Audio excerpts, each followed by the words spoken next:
Okay, welcome today to the McEwen Law Group. For those of you watching via our live stream, you can submit questions via the comment section and they will be relayed to us.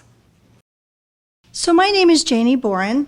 I'm the Chief Strategy and Marketing Officer for McEwen Law Group. Just a little bit about me. I have 30 plus years experience in hospital administration, management, strong ties to the healthcare community before I joined McEwen Law Group. So this is a very important topic to me as well. Today you will hear from Richard McEwen with some prepared remarks. Mr. McEwen is the founder of McEwen Law Group, which is the largest consumer-focused law firm in the Inland Empire with offices throughout the nation, California, and the Inland Empire. He has 35 plus years experience in representing plaintiffs throughout the United States in class action, government UDAP, civil penalties, product liability, catastrophic personal injury, and business fraud cases. He's been at the forefront of a number of groundbreaking cases. You also will hear today from Dr. Amy French with some prepared remarks. She is the graduate of the David Geffen School of Medicine at UCLA. She has an internal medicine residency also from UCLA.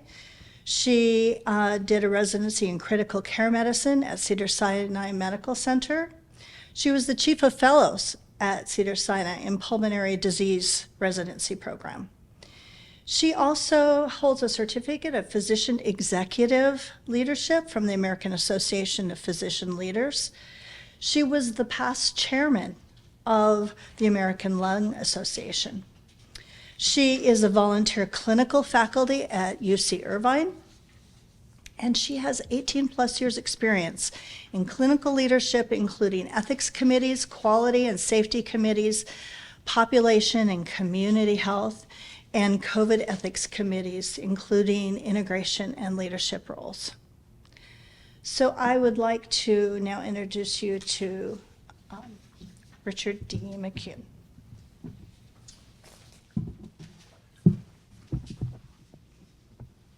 Thank you. I'm going to talk for just a couple minutes before Dr. French addresses some remarks to you. You know, this is a personal case for me and our firm for two reasons. One, many of us here come from families of physicians, and you know when I go back in time, those physicians worked for community-based hospitals, faith-based hospitals, and we didn't have to have the kind of discussion about corporate interference that we're having here. So it's personal in that respect. It's also very personal because our office and what I've been doing for 35 years in a variety of settings have been focused on protecting the consumers of the Inland Empire. And very often, these consumers are left out of discussions that LA and San Francisco and San Diego might have. But for us, this has been what our focus is. And Dr. French is exactly the kind of doctor that could have gone anywhere, could have stayed in LA with her qualifications and probably made a bunch more money, but came back to the Inland Empire to service the Inland Empire. And so the lawsuit that we have filed, it was filed Monday, and it's filed in the County of Riverside Superior Court. And so there's a process in doing that where you submit it, it takes a couple days to process, and then you get assigned a judge and a case number. So we're waiting for that process to happen. But the complaint that you're able to see is what has been filed, and we'll soon get that case number. But what this complaint alleges and talks about is how a Wall Street funded, publicly traded Fortune 500 company that owns Corona Medical Center is important to the overall ability of physicians to do their job. And do their job which is to protect patients and patient safety. And Dr. French will talk about how important that is. But for us, it is important not only to make sure that our physicians have that independence, but also that the patients, which make up our client base, are protected in a way that they cannot possibly protect themselves. Dr. French coming forward is a brave act of coming in here in order to protect patients. And that's something that is very meaningful to us. It's meaningful to our firm. And so the complaint lays out in some detail the allegations, and we're going to leave those specific allegations to be litigated in the courtroom. We're not doing that here today. But what we are doing here today is to explain and have Dr. French explain why we've had to bring this lawsuit, what we're trying to accomplish in this lawsuit, and how we're hoping at the end of this that we make a significant difference that goes back to keeping corporate interference out of the patient exam room and hospital bed and allow the physicians to focus not only on patient care, but patient safety. So with that, I am going to pass it on to Dr. French and ask her to say a few words.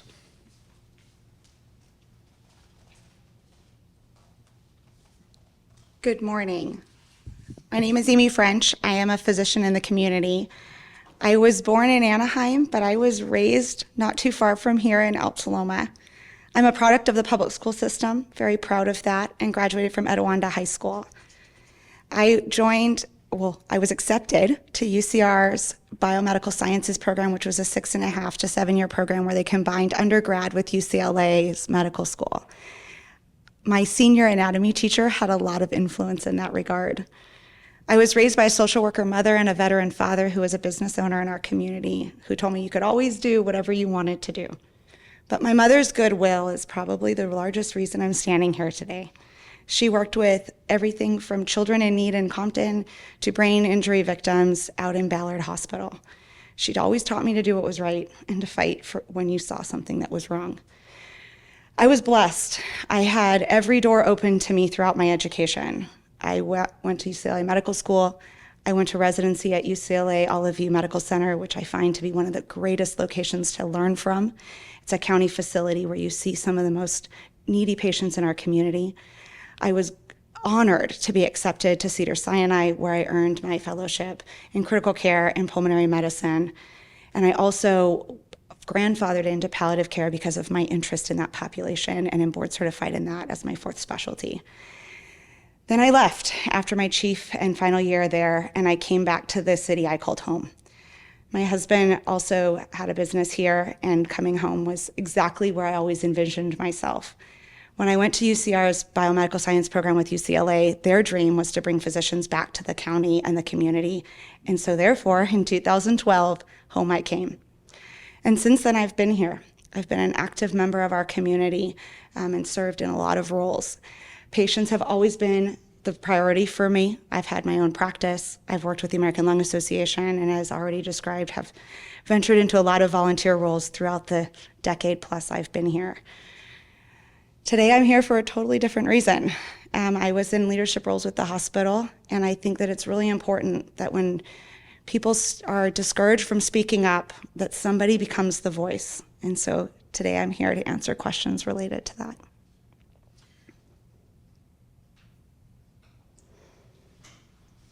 Can you talk a little bit about what you're hoping to accomplish with the lawsuit? Doctors don't like lawsuits. I'm sure you all know that. So this is not easy for me. But I do hope that by coming forward, we will ensure that patients remain safe. The culture that can be created when physicians and staff will not come forward is a culture that puts patients at risk. We have to have a see something, say something culture. And when people come forward, even if it's unfavorable information and regardless of who it's about, people need to hear that and investigate that. If we stop looking into those concerns and if we silence people who come forward, our patients will never have a voice. Physicians are responsible first responders of all kinds, whether they're the nurse, whether they're the physician, even the firefighter that drops the patient off in the emergency room. If something isn't right, we have to say something free of retaliation. And today I'm here because that's exactly what I'm concerned about, is that when I raised my concerns, that they were not heard. And in fact, quite the opposite. Can you talk a little bit about your feelings about Corona Regional Medical Center and the people that work there? I love Corona Regional. If you are any of my patients, you know how I feel about that facility. I have given my life to that facility. I think that it has sat at the top of the hill in its history, and sometimes we slip, but there's always room to go back up to the top. I served during COVID for 2 years as running the COVID program. I gave my life to that facility and witnessed the wonderful things that happened inside those walls. The staff in that facility are dedicated to their patients. They are good people. I do believe that that hospital has greatness in it and can be there again. I just think that there's some room for significant improvement, and we can get there. Are there any questions? When did they own it by Corona Regional? I'm sorry? When did the current owner buy Corona Regional? I think it was about 8 years ago, maybe 10 years ago. What are the other facilities that it owns? So let's be in the ID. So they also own the Corona Regional Rehabilitation Center. So it's a facility that's on Magnolia, and that is a facility that has it has a behavioral health, and it has a facility that has all ventilator and PEG patients, so quite sick patients. They also own Rancho Springs and Inland Valley, and then they also own Temecula Medical Center. And did you notice like a change in culture as soon as they bought it, or did it kind of take some time for that to change? The change in culture that I felt was when there was administrative change at the local and higher level.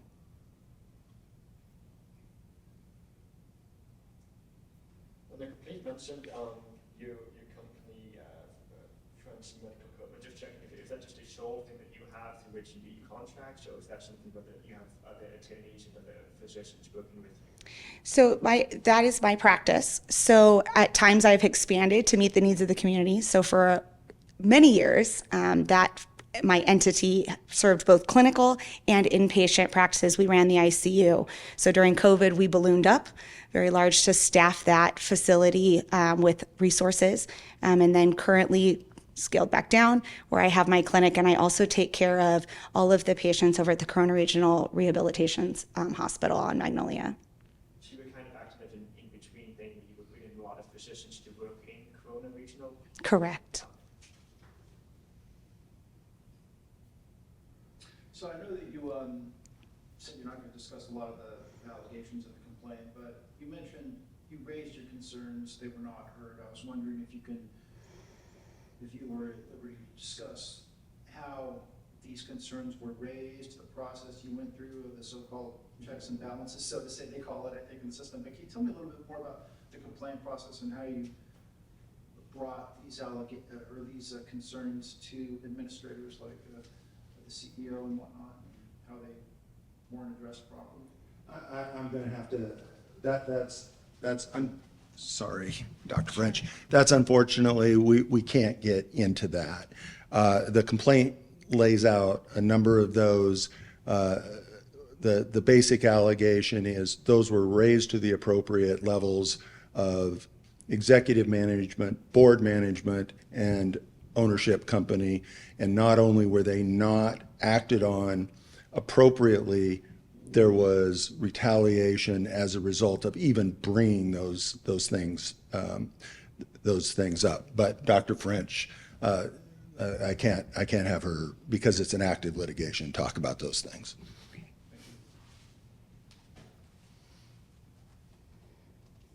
So the contract is ending in September, is that correct? The complaint talked about a date in which the contract would end. So that they've notified Dr. French that they are going to terminate her contract. Legally, there is a lot to happen between now and then. as to whether that happens. It shouldn't happen. We think we can stop it, and the courts will stop it, but that is the present situation. And then if that contract is terminated and you do have all these other physicians working for you, how much of your staff will the medical facility lose if that contract is terminated? Sorry, you're probably not asking that of me. That's something to be determined. But the main thing they're going to lose is Dr. French, and that's the huge loss to the community. And Dr. French, you were appointed chief of staff prior to them terminating your contracts. I was a little, I just wanted to clarify your physician contracts that were terminated, and then there's the chief of staff position. Were those like one and the same, or were they separate, or can you clarify that a little bit more for me? Sure, I think I can clarify that. So my contracts actually have been in place for, many of those contracts began back in 2014, 2015. I was elected by the physicians to chief of staff in 2022, but I was actually elected in fall, winter of 2021, but my term started in 2022. Thank you. Your contracts were enacted in 2015. They were, yes, many of them started as early as 2014 and 2015 that were separate from that role. And how many contracts are we talking about again? I held the ICU contract. I held the intensivist director contract. I held the pulmonary call coverage contract. I held the subacute contract. I was also a contracted physician to help with residents. And I also helped with the COVID coverage and night coverage of the ICU as another contract. So let me talk about that. Legally, there's terms for them, but the termination happened supposedly exercising opt-outs within the contract itself. So we're not complaining about termed out contracts. We're talking about contracts that have been terminated unilaterally by the administration. Thank you for participating in this. There's going to be lots to come from this case, and what we're hoping at the end of this is Corona Regional Medical Center can go back to just being a great facility in which there is the independence of physicians to be able to make it great. There's many steps between now and that, and we're going to be making sure that the community that has this vested interest in that is made aware of what's happening, can keep abreast of it, and thank you for participating.